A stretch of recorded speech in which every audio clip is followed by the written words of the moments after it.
Deputy CM Bhatti Vikramarka మాట్లాడుతున్నారు. Live లో చూద్దాం.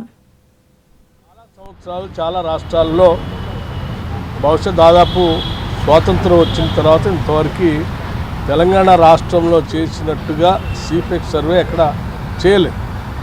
ఆ ఎంపిరికల్ డాటా లేకపోబట్టే ఆ 50% క్యాప్లో ఉంచడం జరిగింది. కానీ ఈరోజు తెలంగాణ రాష్ట్ర ప్రభుత్వం చాలా స్పష్టంగా సిపెక్ సర్వే చేసి ఎంపిరికల్ డాటాతో ముందుకు వచ్చింది కాబట్టి దీనిపైన ఎటువంటి ఇబ్బంది ఉంటుందని మేము అనుకోవట్లేదు.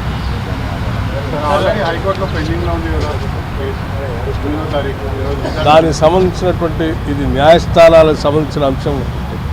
హైకోర్టు, సుప్రీంకోర్టు లేదా సుప్రీంకోర్టు వారి డైరెక్షన్, హైకోర్టు వీరి డైరెక్షన్ ఏది ఇస్తారనేది ఆ న్యాయస్థానాలు చెప్తారు. మాకంటే ఎలా ఉన్నా పార్టీ పరంగా కూడా ఇచ్చేందుకు సిద్ధంగా ఉన్నారా?